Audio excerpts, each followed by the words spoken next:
It's almost time for Game 1 of the NBA Finals, and agendas are at an all-time high. Kyrie Irving and Kristaps Porzingis looking for revenge, the rivalry between the fan bases of Luka and Jason Tatum as they look for championship number 1, all signs point to a classic matchup. But what are some of the tactics we can expect to see, and who has the advantage? The first problem that Boston will have to tackle is how they plan to defend Luka. There's no stopping Luka, let's get that out of the way, but you have to find a way to slow him down, or at the very least take him out of his comfort zone. He was way too comfortable against the Wolves, and I feel like that's a result of them not having the right personnel. You could argue that Jaden McDaniels is the best perimeter man defender in the NBA, but I wouldn't say he's anywhere near the best Luka defender, and that's because of one physical limitation, his lack of sturdiness. He's got a very lanky frame that helps him be as agile as he is, though it makes him easier to bump, push around, and most importantly hold in jail as Luka gets to his spots. A guy like Lou Dort does a way better job of taking him out of his comfort zone because of the lower body strength, playing with physicality to make everything a little bit tougher, and that's why in the Minnesota series, you could argue it was Kyle Anderson who gave Luka the most trouble. Even he couldn't do too much though, because he lacks the lateral quickness needed to keep Luka in front, and I say all this because Boston really has the ideal personnel. Drew Holiday's quick, can get around screens, and most importantly is built like a linebacker so he'll absorb contact. However, Luka makes pretty easy work of him each time they match up, most notably with open side post-ups or by putting him in jail out of pick and roll, and I think it has a lot to do with a lack of height and length. That's where Derek White has a slight advantage, as he's a bit lengthier and much better at playing in rear pursuit, meaning he can make those recoveries from behind. Against Luka, that's nullified though, because he's probably the best we've ever seen at sticking a defender on his back and hunting out space in between, which we saw time after time against Jaden. And although he is strong for a guard, he isn't quite as sturdy as Drew, and Luka's stronger than both. To make up the size difference, they could go with Jason Tatum. He's much bigger and longer than either of these guys, has lateral quickness, overall a pretty ideal physical makeup for defending Luka. With that said, he's easily the worst screen navigator of the three, so by putting him in action, Luka can have his way, and he's also their best rebounder, so pulling him away from the basket can cause some problems. For an easy middle ground in all of these areas, Jaylen Brown feels like the best option. He has the agility, has the strength, has a 7-foot wingspan, can get around screens. Historically, he's been Boston's best deterrent for Luka. I'd expect all four to spend some time, but I feel like he could end up having the most success, while Drew and White spend more time dealing with Kyrie. None of these matchups actually matter though if you can't find an effective coverage against pick and roll. Minnesota could not find a coverage that worked because Luka picked every single one apart. When they dropped, he patiently played in between and carved out space in the mid-range. When they blitzed or trapped, he made the right read to create an easy advantage for his team to attack. When they hedged, he made easy work of Minnesota's help through his masterful decision making. Basically what I'm getting at is that all of the options were bad. As for the Celtics, Porzingis is very much a traditional drop big who isn't very mobile, which makes him incredibly vulnerable in these spots. Personally, what I'm expecting to see is for the Celtics to match Tatum up with the 5 to keep Porzingis out of the action, and then switching every time Luka uses a screen. The idea is to take away those easy lobs without compromising your backline, not letting Luka get a numbers advantage and forcing him to play more one-on-one ball. This is where you start to feel the benefits of having all of those versatile defensive wings. Whether it's Drew, White, Jaylen, or Jason, they're all capable of defending pretty much anyone, and whoever ends up on Luka, you're for the most part okay with. Like I keep saying, and I can't stress this enough, there's no stopping him, and he's gonna make some shots that really make you scratch your head as a defense, but I'd much rather pick that poison than him continuously attacking downhill in a 2-on-1 against the big like he did to Minnesota. If this ends up being what they do, we'll more than likely see Dallas try to bring Kristaps up into the action, using Washington or whoever's in the corner as the screener to hunt for a numbers advantage, and this is exactly what they did in their most recent regular season matchup. The Celtics tried everything from a deep drop to a high drop, from a hedge to a switch. Luka absolutely diced them up out of these actions. If the Mavs can consistently get Kristaps up into the screen and roll, I think we could see a repeat of what happened in Minnesota.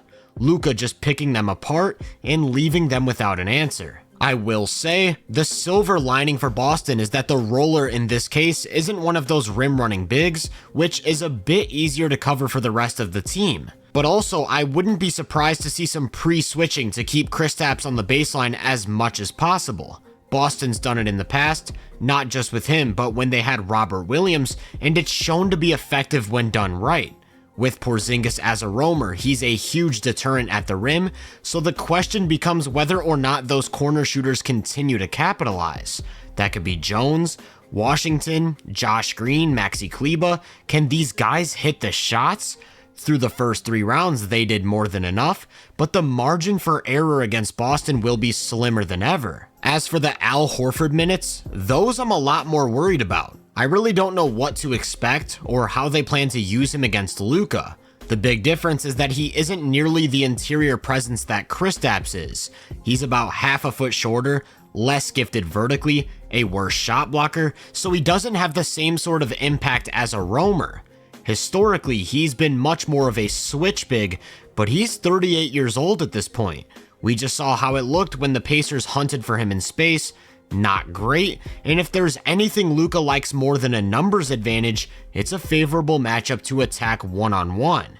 I will say Horford's really good at executing a high drop coverage, which is in many ways the ideal coverage for if you aren't switching, but that puts a ton of stress on the guys behind him to make plays, and that's a risky strategy when going against a passer of Luka's caliber. So if you're forced to hide him in the corner and he isn't a great rim protector, he really isn't bringing much impact. When paired with all of the offensive limitations, I'd expect to see a significant decrease in his minutes, making him much less of a factor than in the first 3 rounds. That puts more pressure on Porzingis to play big minutes and stay healthy, which is a big advantage in the Mavs' favor. Another big advantage in the Mavs' favor is the existence of Kyrie Irving. Luka's obviously priority number 1, but limiting Kyrie can be just as, if not more important at times, especially down the stretch of games. Like I said, I'm expecting either Drew or White, and that's very different from what he's seen in the first 3 rounds. We're talking about the best defensive backcourt in the NBA, and he doesn't have the physical advantages that Luka has. He too can torch traditional pick and roll coverages though, especially the deep drop, so I'd expect them to try the exact same strategy of switching and making him play one-on-one as much as possible. However, like Luka, sometimes he's just gonna get to his spots and knock down shots regardless of how well the defense plays. And in that sense, this team has an incredibly high offensive floor. Even if the corner shooters aren't hitting, they aren't able to create easy lobs. Luka and Kyrie as sheer shot makers and isolation creators are pretty much guaranteed to give you at the very least solid offensive production, and the two can easily go off for a combined 60 or 70 points on any given night. I don't think that's taken away against Boston, but I do expect some of their other offensive avenues to be limited in ways that they weren't in the first 3 rounds. So overall, I'd say it's fair to assume that the Mavs have a harder time scoring as a team, as long as the Celtics are able to protect their bigs. On the other side of the ball, the Mavs are facing a completely different animal. In the West, they were shutting down their opponents through methods of shrinking the floor. Whether it was sticking their 5 on a weak shooter and having him play free safety, or putting 2 on the ball and forcing bigs to make decisions out of the short roll, they placed a heavy emphasis on taking away the paint, and it worked. The problem is that none of this exists against the Celtics because every single player is a more than capable shooter. Just think about it. Of the 8 players in their playoff rotation, only one hit less than 41% of his wide open threes this season. White, Drew, and Kristaps hit 42%, Tatum 44%, Horford 46%. It was just Jaylen Brown who missed this mark, and I'm not sure your best plan of action as a defense is to leave Jaylen open. It isn't just the fact that they can all shoot though, it's also about the way they spread the floor. Usually they're in a 5-out, but the way they position themselves is what makes it so tough to cover. Here's what I mean. When Luke Kornet is on the floor, which he won't be in the finals, but just as an example, Lively can do what he does best, playing free safety at the rim. When Horford is on the floor, Lively can keep roaming, but he's spotting up in the corner, and that requires the big man to cover a lot of ground.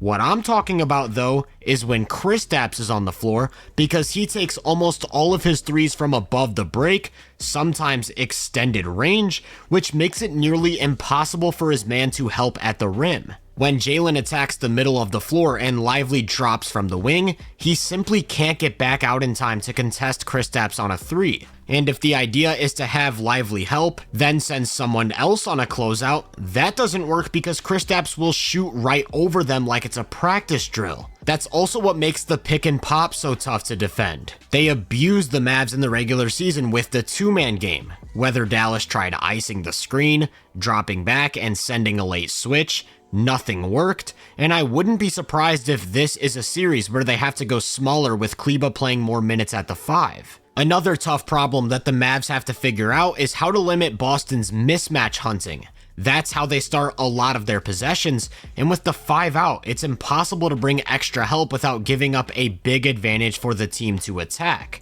Jaylen Brown in particular has made a living out of punishing switches during this playoff run, and we saw that a ton during their regular season matchups as well. He hunted for Luka pretty much every time down the floor and just got bucket after bucket with ease. I don't think Luka and Kyrie are liabilities per se, especially with how they've looked recently, but they do have clear physical limitations. Kyrie isn't big enough, Luka isn't quick enough. And it isn't just Jaylen who will attack mismatches. Porzingis will do so through his low post game. Tatum's a big, physical wing who can operate from all 3 levels. Drew's got a decent back to the basket game. Even Horford as a big body requires some respect when it comes to matchups. So there are a few huge keys for the Mavs. For one, they have to get back in transition and prevent cross matches. Secondly, whatever covers they decide to go to against screens, whether it's a hedge and recover or even a switch, has to be executed with perfection or the Celtics are exploiting the advantage with a level of offensive talent that's just too much to overcome. If they decide to trap or double, from there they have to make sure Boston doesn't get anything going downhill. Make them live at the 3-point line in those situations, because once they start getting layups, the game is as good as done. If they find a way to keep the matchups they want, then more pressure than ever will be placed on Derrick Jones and PJ Washington to keep Boston's wings in front of them. Like I keep saying, the 5-out limits help, so it's imperative that they prevent dribble penetration. Anytime they're able to make Tatum or Brown settle for off-the-dribble threes is a huge win, because both are very streaky in that regard. And really, that brings me to maybe the most important point of this entire video: how much 3-point shooting can overwhelmingly swing the outcome. If Tatum gets hot on his pull-up jumper, that's a pretty unsolvable issue, but if he's cold and they're making him settle, the offense can stall. I talked about how Dallas has that incredibly high offensive floor because of the isolation shot making of Kyrie and Luka. That doesn't exist for the Celtics. They're much more reliant on the 3-ball, which leads to those moments where they don't even look like a contender, but also leads to those moments where they look like they could stack up with the 2017 Warriors. Because they have so many good shooters, I'd argue it's more likely that they have more hot shooting nights than not. But if that pendulum swings even a little bit in the opposite direction, it'll be really tough to compete with the Mavs. And that's because of how good they are down the stretch of games. If you told me that this was a 7-game series and in all 7 we would get clutch time minutes, I'd pick Dallas because of that offensive floor. So the recipe for a Celtics win is to not let it get to that point, jump out to big leads, and never look back. Overall, I see a really compelling argument for both sides. If the Mavs can force Porzingis into the action consistently and both Luka and Kyrie are firing on all cylinders, they seem impossible to beat, which is exactly what we saw against the Wolves. But because of how explosive the Celtics are, it feels like more has to go right in order for them to win. If either one of Luka or Kyrie is cold, I'm not sure they can get enough support from role guys to swing a game like we saw against OKC, for example. For the Celtics, if they're getting the matchups they want and hitting their threes, the ceiling of that offense is so historically high that there really isn't a counter. But if they go cold, even a little bit, and the Jays aren't consistently getting paint touches, things could go south fast. And if they find themselves in clutch time situations, I like the Mavs. When it comes to my personal pick, whatever I say feels wrong. I actually did end up picking the Wolves in the Western Conference Finals, so I'm now 1 for 2 on these Mavs prediction videos, and if I pick against them again, wrongly, then I'm public enemy number 1. But like I said, I just feel like so much more has to go right for them. I'd argue the Celtics have both a tactical advantage and a talent advantage when you compare the totality of their rotations, and for them to lose, it required them actually beating themselves. For that reason, I'm going with the Celtics in 6 games, maybe 7, which could easily change depending on what we see Thursday. If you enjoyed this breakdown, make sure to drop a like, subscribe, and turn my post notifications on to be first on more content. If you're interested in my more in-depth research, make sure to check out my website and social media profiles. You can find those links in the description. Feel free to let me know down in the comments what you think of this matchup. As always, I hope you all have a great day, and I'll catch you guys in the next one.